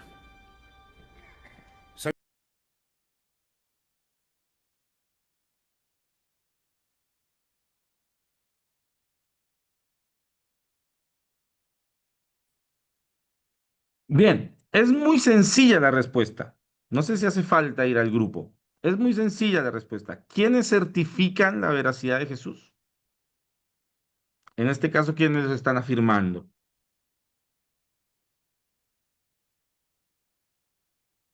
Fuentes extrabíblicas. Fuentes extrabíblicas, ateos. Esto es algo muy interesante dentro de la apologética cristiana. Dentro de la apologética cristiana uno se va a encontrar que los grandes historicistas o aquellos que entregan las grandes evidencias acerca de Jesús son no creyentes. Y entonces eso entrega un valor extra de veracidad. ¿Se comprende? Porque uno podría decir, bueno, no, si es que los cristianos quieren que Cristo exista, no, no, pero ¿qué pasa cuando hay contextos no creyentes o autores no creyentes que confirman la existencia de Jesús? ¿Se comprende? Ahí es donde la legitimidad crece. No significa que por ser cristianos no tengamos legitimidad, pero en una cultura cristofóbica y cristianofóbica, pues evidentemente encontrar evidencias extrabíblicas por personas no creyentes ratifica esto. ¿Se comprende? Entonces, ahí es donde nosotros tenemos que empezar a comprender algunos elementos, ¿no? Lo que yo les decía hace un rato. Por ejemplo, Lee Strobel o Warner Wallace no eran creyentes. Se convierten a la fe por las evidencias que ellos encuentran. Entonces, el cristianismo es históricamente confiable. La resurrección de Jesús es históricamente confiable. La cuestión es que evidentemente necesitamos sudar la camiseta en pos de entender estos conceptos, porque no se trata solamente de decir, creo la resurrección. ¿Por qué? No, porque Camilo me dijo, o porque Emma me lo comentó, o porque mi pastor me dijo. No, no, porque las pruebas que evidencian esto son reales. Entonces eso implica que nosotros nos convirtamos en defensores, pero también en investigadores de nuestra fe. Ojo, ser investigadores de nuestra fe implica crecer en nuestra fe, ¿sí? Porque muchas veces está el mito de que entre más investiguemos sobre nuestra fe, sobre nuestra creencia bíblica o sobre nuestro cristianismo, vamos a entrar en crisis de fe, vamos a dejar de creer. Bueno, eso es lo que hace ir a los lugares incorrectos. La mala teología, la teología que no es sana, la historia que no es sana, te va a distanciar de la fe. ¿Se comprende? Por eso un gran apologista cristiano también es un buen lector de historia. Es un historiador. Les recomiendo un libro, Justo González. eh, Tiene un libro que se llama Historia del Pensamiento Cristiano. Cómo la historia de la humanidad ha pensado a Jesús a través de la historia. Y también tiene un libro que son 2 tomos que se llama Historia del Cristianismo, desde el siglo I hasta el siglo XXI. También. ¿No? Necesitamos entender la historia para poder defender a Jesús en la historia. Necesitamos entender la historia para poder defender a Jesús en la historia. ¿Se entiende? Bien, vamos a lo último que es mi conclusión también y ya voy cerrando y les agradezco este tiempo. Cami, No sé si justo estoy en algo horario, ¿no? que Ya ni sé, no tengo reloj, se me acabó la batería, pero creo que voy bien. estamos aprendiendo mucho, está muy bueno. Cami, algo que está bueno, que justo también lo mencionó ahí justo en el video, es que bueno, Bart Ehrman, viste, es como un historiador ateo, y creo que está todavía ahí el video en YouTube, que él en una conferencia lleno de ateos, bien, ellos estaban esperando que él dijera, bueno, que Jesús no existió, en que Jesús es solamente un mito más, como muchos otros dioses que, bueno, aparecieron de mitos, que se crearon de mitos, y ellos estaban esperando que Bart Ehrman simplemente dijera eso, ¿bien? Le dice totalmente lo contrario. Dicen, no, si ustedes piensan o creen que Jesús no existió, son tontos, por así decirlo. Bien, así lo trata directamente, le dicen Jesús existió. Y él, siendo ateo, tiene que reconocer, bien, eso porque hay tantas evidencias de Jesús históricamente y documentos, de que no solamente que Jesús existió en un punto en la historia, sino de que Jesús murió en una cruz y que después volvió a aparecer con vida. Totalmente. Hay un video que yo no, bueno, no lo subí, pero seguramente lo han visto ustedes, que es una, podríamos decir, no una sátira, porque no busca burlarse, pero sí es como que el encabezado es como, ¿qué tal si los cristianos, si los apóstoles se hubieran inventado la resurrección de Jesús, ¿no? Entonces están todos los discípulos allí reunidos alrededor de una fogata y dice, quien representa al apóstol Pedro, y dice, ¿qué tal? Si ya que Jesús murió y escondimos el cuerpo, ¿qué tal si ahora morimos crucificados y aserrados y en fuego por este Jesús que no fue real? Y todos decían, sí, sí, sí. Bueno, así de ilógico se piensa que así a veces el mundo considera que es el cristiano, ¿no? Como que sigue una fábula, como que sigue algo que no es real, ¿no? Pasó con la famosa guerra de Waterloo, después investigue lo que fue una guerra que no existió, ¿no? Para que una verdad para que una mentira pueda sostenerse, necesita el menor grupo de testigos, ¿no? Es como cuando usted rompía algo en la casa y usted con su hermano decían, pasa que me salen aquí, no los vamos a usar más de ejemplo porque si no la Abigail después me pega. Como cuando la Tania y el Matías, no sé, rompían no sé, la oreja la De la jarra, perra, la jarra favorita de de la Ana. Y entonces Matías y Tania decían, no, vamos a poner de acuerdo, fue la perra, ¿no? Ana. Fue esa, fue reina, ¿no? Entonces se confabulaban, ¿no? Y sostenían la mentira un tiempo hasta que después, qué sé yo, Ana se daba cuenta que la habían escondido bajo el colchón de Tania, alguna cosa así. Una mentira puede sostenerse siempre y cuando el grupo sea muy pequeño, siempre los cómplices sean muy pequeños. Y no sé si usted lo sabe, pero el cristianismo somos millones y millones dando testimonio y defendiendo la causa de Cristo. Uno no muere, uno le puede preguntar a los apóstoles, ¿ustedes mueren por una mentira? No, nosotros no daríamos nuestra vida por una mentira, la damos justamente por una verdad, y esa verdad es Cristo. Amén. ¿Sí? Y ese Amén. tipo de certezas son las que nosotros necesitamos comunicar en nuestros grupos de jóvenes. Nosotros necesitamos hacerles entender a nuestros jóvenes que ser un cristiano joven es justamente perseverar en una verdad, pero necesitamos enseñarles esa verdad. Está bien hablar sobre sueños, sobre anhelos, está bien hablar sobre noviazgo, está bien hablar sobre identidad, pero necesitamos empezar a generar en nuestros jóvenes una conciencia teológica que defienda el evangelio. ¿Sí? No, es que lo teológico es aburrido. Pues no lo hagas aburrido. ¿Sí? No lo hagas aburrido. La teología no es aburrida. ¿Sí? La teología no es aburrida, sí, es algo dentro de lo académico, pero enseñarle a tus jóvenes a pensar de la manera que Cristo pensó, ¿no? Como dijo Arcee Sproul, todos somos teólogos en ese sentido. Bueno, voy a esto que es mi conclusión, es probablemente las partes que más me gustan. Theopneustos tu grafe, ¿sí? Esta palabra es una palabra que aparece en la Biblia, en la primera carta de Pablo a Timoteo, perdón, en la segunda carta de Pablo a Timoteo, capítulo 2, verso 15. Y es el lema, bueno, de muchos grupos de jóvenes, es el lema del seminario también de la región. Y usted lo conoce, dice, eh, procura con diligencia presentarte a Dios aprobado como obrero que no tiene que avergonzarse, que usa bien la palabra de verdad. Y después aparece otro texto también donde Pablo dice, toda palabra es inspirada por Dios. ¿Se acuerdan de ese texto? Toda palabra es inspirada por Dios. Esa palabra en griego es theopneustos tu grafe, la inspiración de la letra. Entonces, yo les puse ahí una frase, no sé si la leí o es invención propia, no me acuerdo, no sé si la plagié a alguien, no me acuerdo, pero Jesús es el libro de Dios. Jesús es el libro de Dios. ¿Qué quiere decir esto? Que cuando nosotros abrimos la Biblia y vemos a Jesús, ¿sí? Nosotros encontramos a Dios. Jesús es el libro de Dios. Theopneustos tu grafe, toda escritura fue inspirada.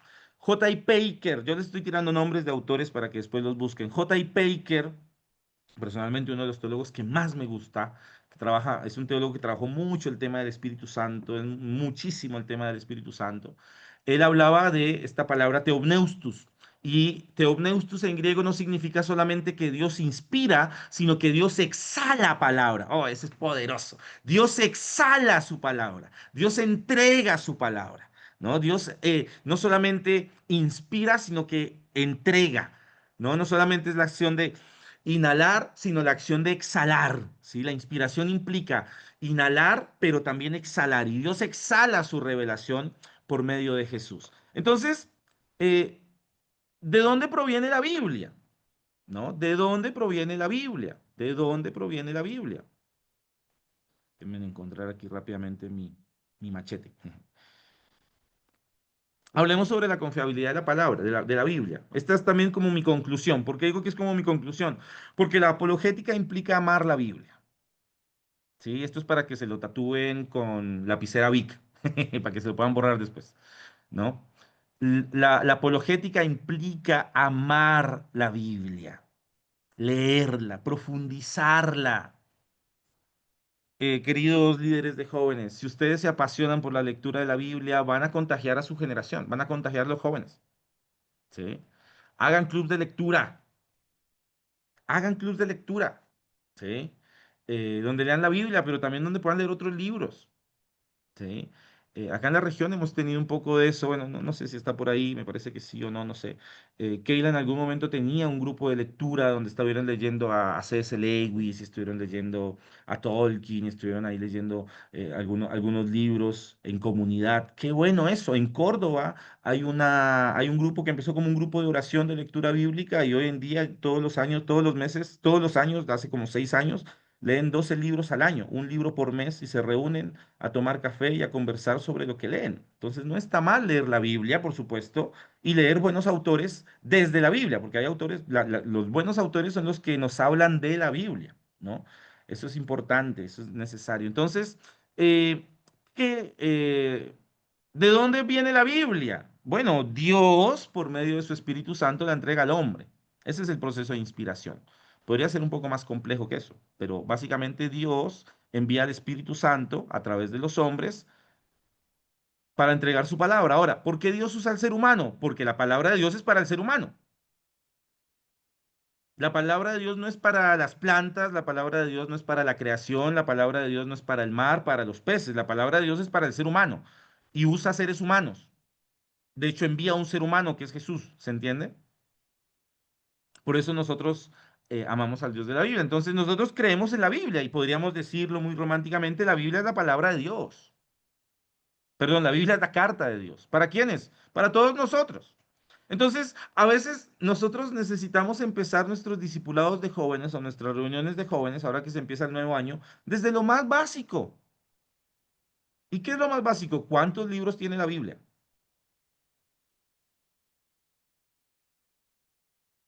No podemos ser defensores de la fe si no sabemos qué defendemos. Si sos pastor, si sos líder, vos necesitas siempre algo recurrente en el líder cristiano es la introducción a la Biblia, los fundamentos de la fe. ¿Cuántos libros son en la Biblia? ¿Cómo se dividen? ¿Cuántos hay en el Antiguo? ¿Cuántos hay en el Nuevo? A veces nos preocupamos más por conocer las controversias que conocer el fundamento. A veces nos gustan más los debates que la evidencia. A veces nos gusta más la pelea que la lectura. ¿No? Entonces, eh, son 66 libros. ¿Cuántas personas participaron de la escritura de la Biblia? Más de 40 escritores, alrededor de 1500 años. Es mucha gente a través de muchos años, de muchas etapas. Desde los patriarcas Abraham, Moisés, Josué, ¿no? Pasando por toda la escuela profética, pasando por los evangelistas, pasando por las cartas de Pablo, pasando por las cartas de Juan, pasando por la revelación de Juan en Apocalipsis. Entonces, todos estos libros, Dios los entrega con un propósito. Y esto es algo que nosotros también tenemos que recuperar. Nosotros tenemos que recuperar la lectura completa de la Biblia. Nosotros necesitamos recuperar la lectura y la exposición completa de la Biblia. A veces pensamos que los grupos de jóvenes solamente hay dos libros en la Biblia para los jóvenes, Primera de Timoteo y Segunda de Timoteo.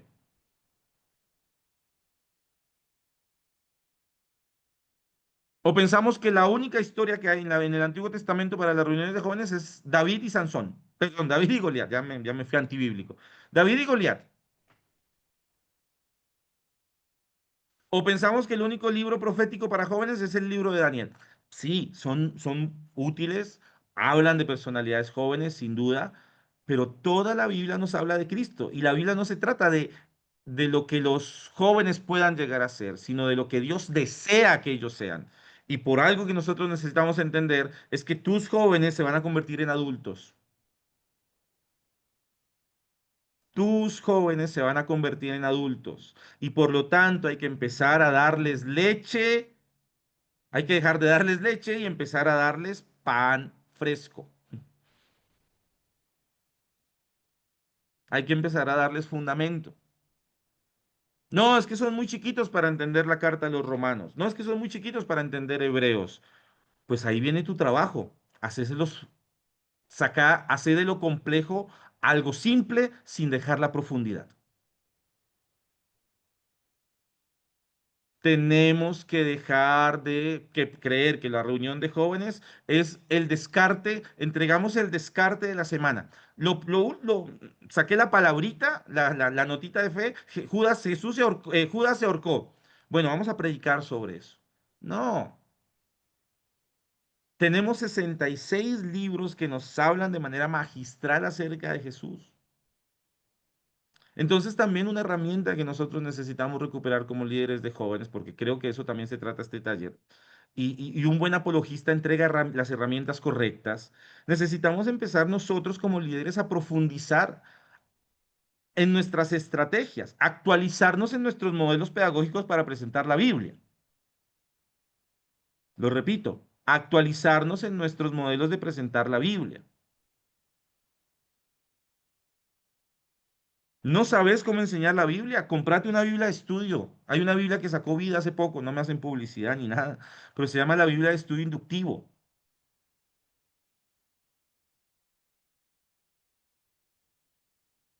Es 625, la famosa Academia de Lucas Leis, tiene un montón. Y mucha gente lo desprecia porque, qué sé yo, porque no suena académico. Y uno empieza a leer y es gente que se ha preocupado por pensar el desarrollo de las edades de los jóvenes.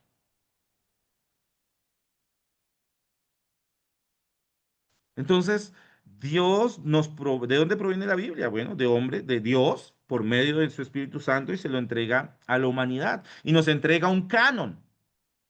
Y usted lo conoce. Yo esto solamente lo menciono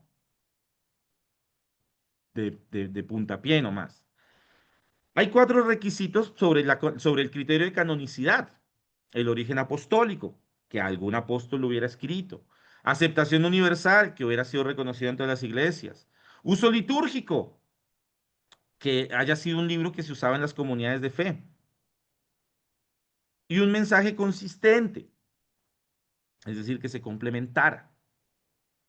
¿Sí? Ahora, ¿cuál es el problema que nosotros tenemos? Bueno, nosotros tenemos un problema de autoridad. En la apologética cristiana en relación a la Biblia, nosotros tenemos un problema de autoridad. Pero ojo, aquí no es un problema de autoridad solamente de los no creyentes. Muchas veces nosotros también tenemos un problema sobre la autoridad de la Biblia. Muchas veces nosotros somos un poco Marción. No sé si sabe quién fue Marción. Marción fue alguien considerado como un hereje en los inicios del cristianismo primitivo. Porque Marción dijo, ese Dios de sangre del Antiguo Testamento no me gusta. Y ese Dios condenatorio que algunas veces menciona el apóstol Pablo no me gusta. Entonces voy a sacar todo lo que no me gusta de Dios en la Biblia. Y voy a hacer mi propio canon, mi propio criterio de autoridad. Me quedo con lo que me gusta de Dios. ¿Sí? Entonces, nosotros no podemos descartar la Biblia o algunas cosas de la Biblia. Nosotros tenemos que predicar la Biblia completa. Sí, la carta de Judas también se puede predicar.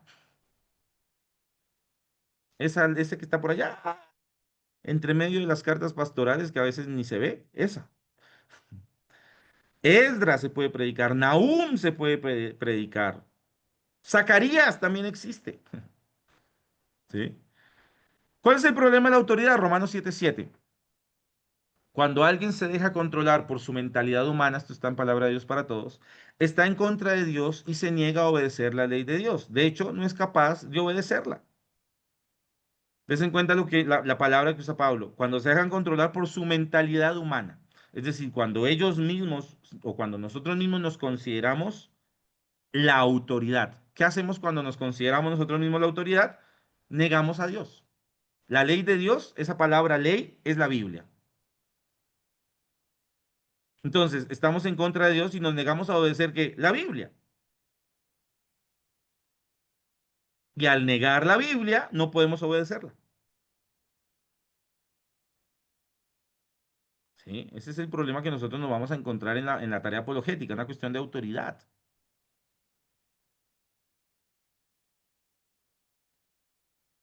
Avanzo y voy finalizando. Hay tres criterios importantes.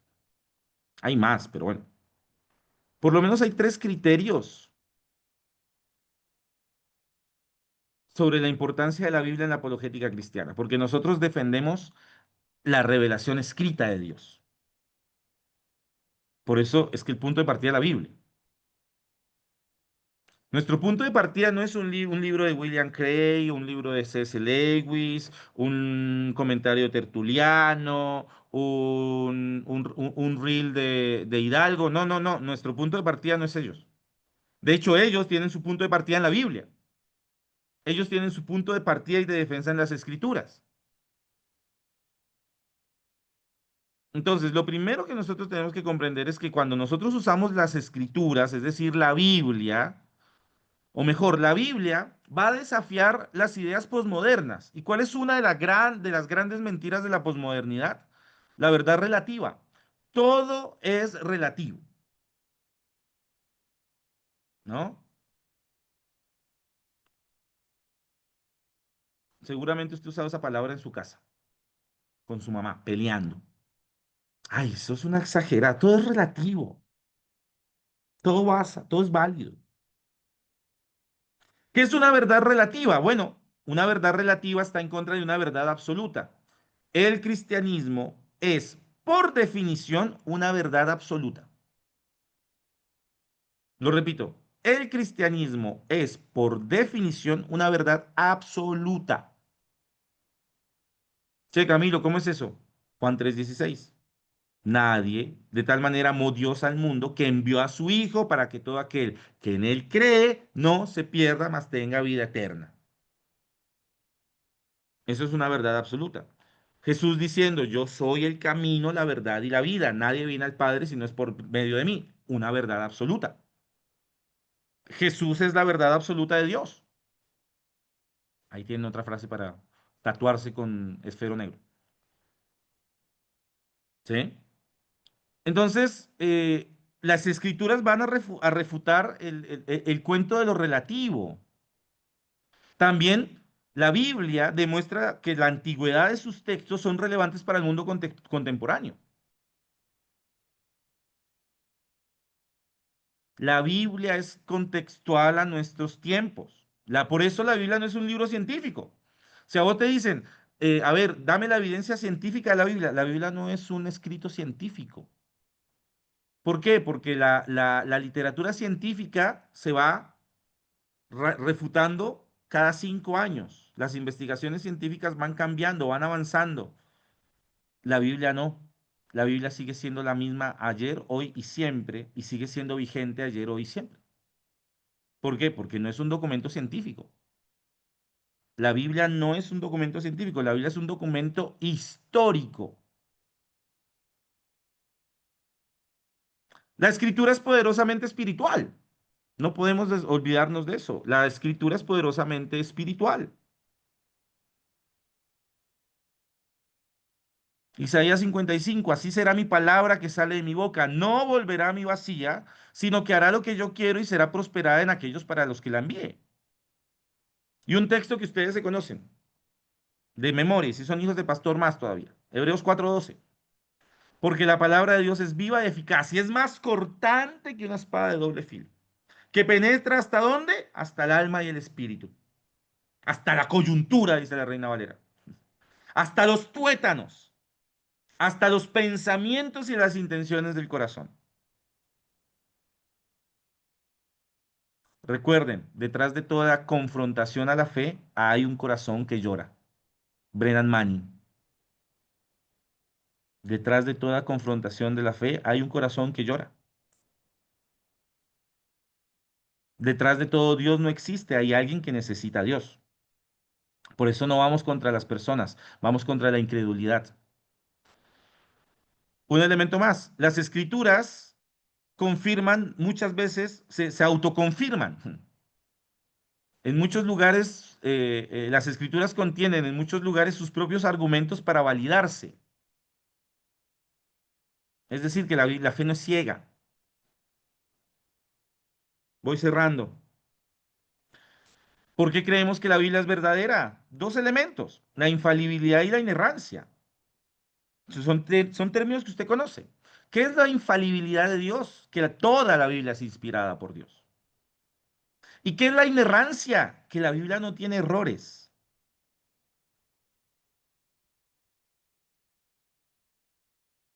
Ah, no, pero sí, la Biblia tiene un error, porque por allá hay un capítulo donde Pablo dice que la mujer, bueno, ahí hay que ir a la exégesis, es otra materia que tienen que estudiar. No tiene errores. Dios no se equivocó en revelar su palabra. Y esto es hermoso. Esto fue uno de las últimas, eh, sí, llamémosle investigaciones que se hicieron de la Biblia. Esto usted después lo puede poner por ahí en Google y puede poner referencias cruzadas de la Biblia y le va a salir este hermoso arco iris, que no es el arco iris ideológico, ¿no? La ideología o esta lucha ideológica nos ha quitado símbolos hermosos en la cristiandad, como es el símbolo del pacto y de la alianza, ¿no? De que el símbolo del arco iris. Pero bueno, más allá de eso, si usted ve todas estas lineecitas chiquititas acá abajo, déjeme poner mi láser. Si usted ve todo esto, estos son todos los libros de la Biblia, con sus capítulos y sus versículos. Desde Génesis hasta Apocalipsis. Es decir, todo el Antiguo y el Nuevo Testamento. Y esto que usted tiene acá arriba se conocen, son las referencias cruzadas. ¿Qué son las referencias cruzadas? Bueno, un grupo de investigadores, en realidad dos personas, se pusieron a la tarea de ver cómo la Biblia se confirmaba entre sí. Es decir, cómo algo que se mencionaba en el Antiguo Testamento se cumplía en el Nuevo Testamento, o algo que se mencionaba en el Nuevo Testamento se confirmaba en el Antiguo. Referencias cruzadas. ¿Sí? Hay una Biblia que se llama la Biblia Thompson, que trabaja de esta manera. ¿Y saben qué encontraron estos investigadores? Que la Biblia, que fue escrita por más de 40 autores en un transcurso de más de 1500 años, tiene más de 63.000 referencias cruzadas.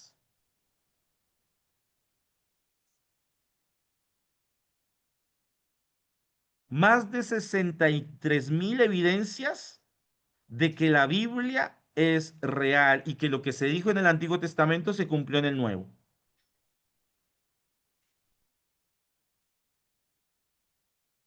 Entonces, si alguien a vos te viene a decir que la Biblia no es real, hablarle sobre las referencias cruzadas.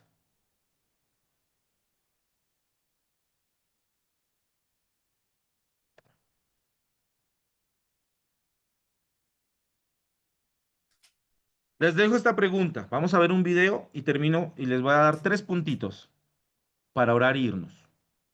¿Sí? Esta pregunta la responden ustedes después. ¿Cuáles son los pasos que se usan para confirmar la veracidad de los testimonios de la Biblia? Y quiero que hagamos un video, es un poquito más largo, es de un autor que también les mandé ahí en la bibliografía que les van a compartir después, de Warner Wallace. un ex agente de la policía. Y quiero que veamos, este testimonio son 5 minutitos, me queda una imagen y oramos y nos vamos. Sé que ya estamos un poco cansados. Bien, pero bueno, esto también nos ayuda a relajar un poco la cabeza. Acompáñeme a ver este siguiente video y ya le presento mi conclusión de todo esto.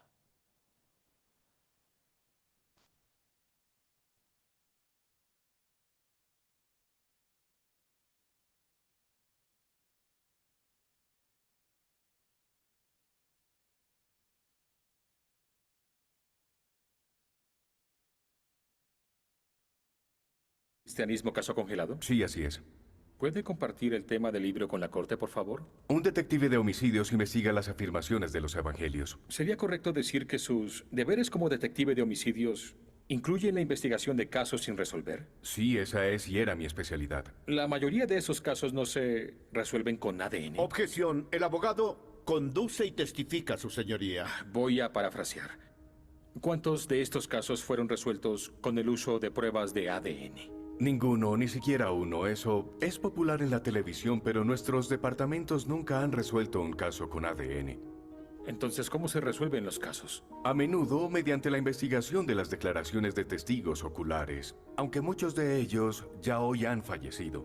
Perdone mi ignorancia, señor Wallace, pero ¿cómo es eso posible? Tenemos unas técnicas utilizadas para probar la fiabilidad de un testigo ocular, incluyendo el análisis de declaración forense. Es una disciplina donde escudriñamos las declaraciones de testigos oculares, lo que eligieron minimizar o enfatizar y todo lo que admitieron. Revisamos los usos verbales, sus conjugaciones, el uso de pronombres y cómo expanden o contraen el tiempo. Y hasta podemos decir quién está mintiendo. ¿Y usted utilizó este método fuera de su área de trabajo? Sí, lo apliqué a la muerte de Jesús en manos de los romanos y usé los evangelios como si fueran otras declaraciones forenses. En pocos meses pude determinar que antes de los evangelios leídos desde diferentes perspectivas, estos contenían testigos sobre la vida, ministerio, muerte y resurrección de Jesús. Y consideró que los 4 relatos podrían ser parte de una conspiración destinada a fomentar la creencia de una fe incipiente. Debe considerar conspiraciones en los relatos de testigos oculares, pero conspiraciones exitosas suelen incluir el menor número de personas. Es más fácil para 2 personas mentir y mantener un secreto que para 20. Fue el problema con las teorías de conspiración relacionadas con los apóstoles del siglo I. Hay demasiados intentando mantener esta conspiración durante demasiado tiempo. Y mucho peor, han experimentado presión como ningún otro, una presión inimaginable. Cada una de estas personas fue torturada y murió por lo que afirmaron ver, y ninguno de ellos se retractó de su historia. Así que la idea de que esto es una conspiración en el primer siglo es simplemente poco razonable. Y lo que veo en los evangelios es lo que llamo declaración soportada involuntaria por un testigo ocular. ¿Qué es una declaración soportada involuntaria por un testigo ocular? Si pudiera prestarme su Biblia.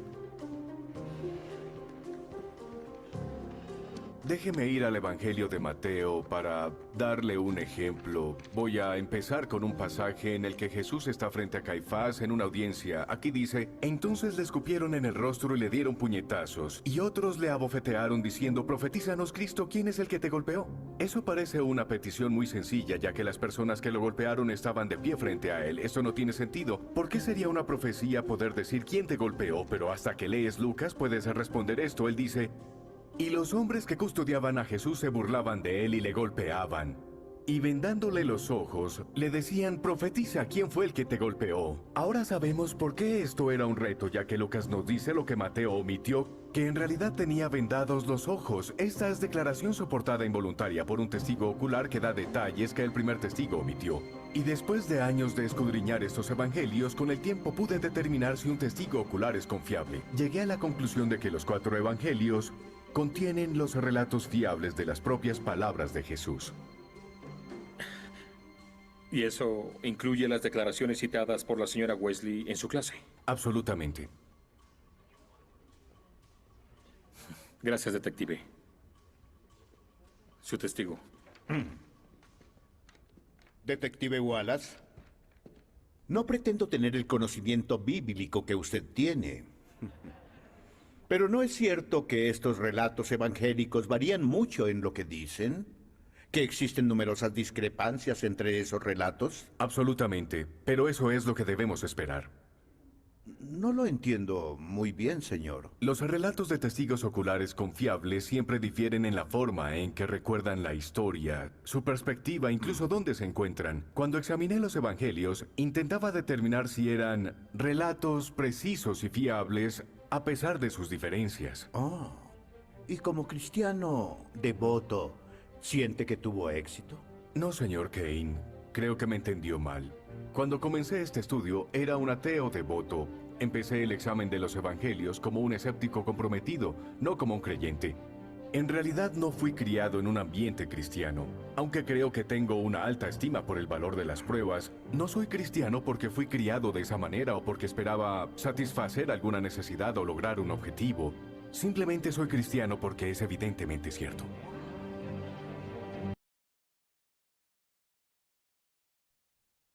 Muy bien, muy bien.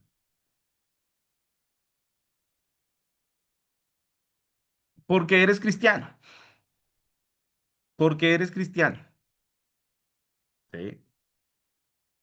¿Por qué eres cristiano? Esa es una pregunta que les quiero dejar para que ustedes la reflexionen. Acusaciones comunes a la Biblia, bueno, que está llena de mitos, que está en conflicto con la ciencia. Y entonces, eh, tenemos que comprender algo. Detrás de todas estas afirmaciones o detrás de todos estos mitos, hay elementos que necesitamos considerar. Por ejemplo, la Biblia está llena de mitos, nos dicen. Entonces, ¿qué significa esto? Es un ataque a los milagros, es un relato, un ataque a los relatos de del diluvio, por ejemplo. O hablar de que la Biblia está llena de mitos es poner a la Biblia o a Dios en el mismo lugar de las divinidades griegas. Entonces, ¿cómo responder a esa acusación? Bueno, la Biblia no tiene un estilo literario mítico, como otras literaturas antiguas, como por ejemplo Homero, ¿sí? Entonces, ¿qué es lo que vos tienes que hacer? Desafiar a la gente a que lea la Biblia. O que la Biblia está en conflicto con la ciencia, ¿sí? Eso es algo que viene desde el siglo XX, incluso antes. Entonces, ¿cuál es la forma de refutar o de argumentar? Bueno, hay que hablar de la cuestión fenomenológica. ¿Qué significa esto? Hablar del mundo de la naturaleza como aparece a simple vista. El método científico no puede examinar las afirmaciones históricas. Esto se los dije hace un ratico, hace un rato.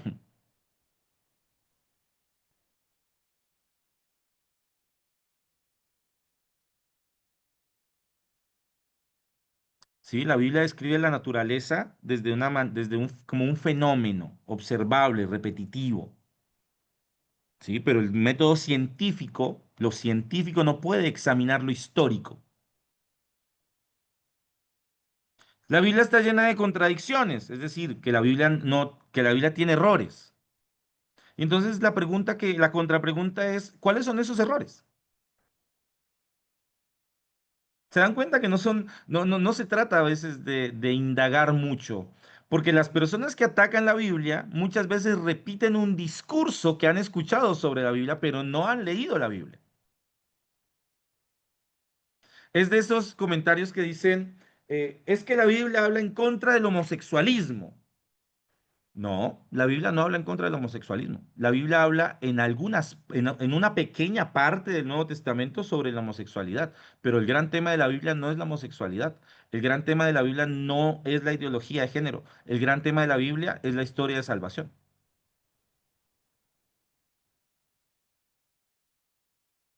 ¿Se comprende? Entonces sí, la Biblia habla sobre eso, pero ese no es el tema fundamental de la Biblia. Por supuesto que como miramos en el video, hay diferencias, hay algo que se conoce en el estudio del Nuevo Testamento como las discrepancias y las concordancias. Hay momentos donde difieren, pero hay momentos donde totalmente concuerdan. Pero ¿cómo se hace eso? Con un estudio detallado de las escrituras. Y lo último, la Biblia no es históricamente exacta,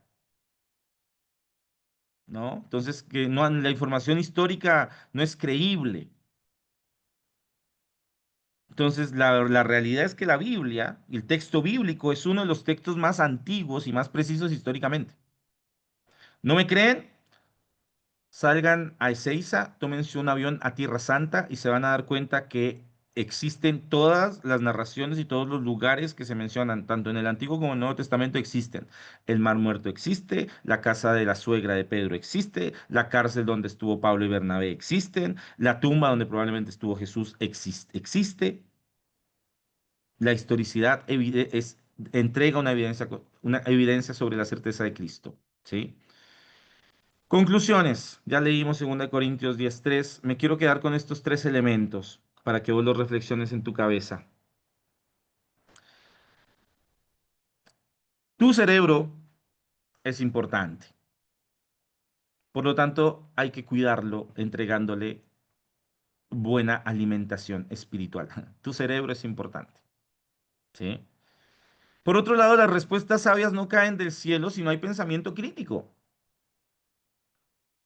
¿Qué quiero decir con esto? Dios te va a dar sabiduría siempre y cuando vos te preocupes por crecer en sabiduría. Preocúpate por crecer en el conocimiento de Dios. ¿Sí? Sos líder, estudia, metete a un seminario. No te digo al bíblico del oeste, ojalá, bienvenido, pero metete a estudiar, actualízate. Necesitas actualizarte. Si sos líder de jóvenes, necesitas estar en constante actualización. ¿Por qué? Porque tus jóvenes están siendo actualizados todo el tiempo por las redes sociales. Todo el tiempo las redes sociales avanzan, la tecnología avanza. ¿Sí? Entonces las respuestas no caen del cielo. La sabiduría es dada por Dios, pero no, Dios no la lanza a quien no se preocupa por buscarla. ¿Sí? Y por último, pero no menos importante, crea una comunidad de neuronas inquietas. ¿Qué quiero decir con esto? Genera que tus grupos de jóvenes sean personas, sean jóvenes que se inquieten por pensar, por indagar las cuestiones de la vida. Que no solamente se preocupen por cumplir sus sueños, sino que se preocupen por cumplir la misión de Dios. ¿Sí? Eso es fundamental y eso es importante. Espero de todo corazón que esto sea de utilidad. Son pequeños disparadores. Hay muchísimo más por indagar. Ustedes se van a dar cuenta que los libros que les compartí de apologética no son pequeños, son libros de más de 100, 200, hay un libro como hasta de 300 páginas, eh, para empezar a indagar en esta tarea, ¿sí? Así que bueno, los animo. Y antes de darle paso a Lali y a Emma, permítanme orar por ustedes para finalizar este tiempo. Y qué bueno que estén acá, qué bueno que puedan perseverar en esto, que esto genere inquietudes, que esto genere disparadores. De eso se trata. No se trata solamente de entregar de entregar todo resuelto, sino que podamos involucrarnos en pos de lo que el Señor quiere, ¿sí? Seamos cristianos inquietos, seamos cristianos con neuronas inquietas, seamos líderes de jóvenes que generemos una comunidad inquieta, que se preocupe por pensar a Jesús desde Jesús. Eso es importante. Pensar a Jesús desde Jesús para encontrar en la Biblia que Dios nos entregó las respuestas que nuestro entorno necesita.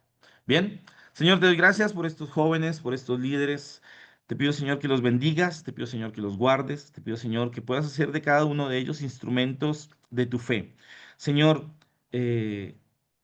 los perezosos no arrebatan el reino de los cielos. Por eso yo te pido que nos quites la pereza mental, que nos ayudes a pensar nuestra fe, a reflexionar nuestra fe y a crecer en nuestra fe. Ayúdanos, Señor, a profundizar en tu palabra, a crecer en ella, en ser alimentados, Señor, con alimento sólido. Sabemos, Señor, que el mundo es complejo, sabemos que el mundo es diverso, sabemos que en el mundo hay confusión, pero tenemos una certeza, tu palabra, esa Biblia que nos entregaste hace más de 2000 años, no trae confusión.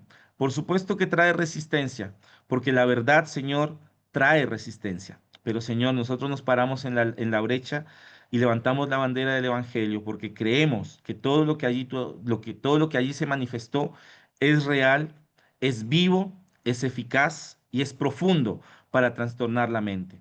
Señor, como decíamos hace un instante y en 2 Corintios 10 del 3 al 6, nuestra lucha, nuestras armas no son de esta milicia, nuestras luchas no son carnales, nuestras armas son espirituales y poderosas en Dios para derribar todos los argumentos que el mundo levanta en contra del conocimiento de Cristo. Yo te doy gracias por estos chicos, los bendigo en el nombre de Jesús. Amén y amén. Gracias Lali, gracias Emma, Dios les bendiga.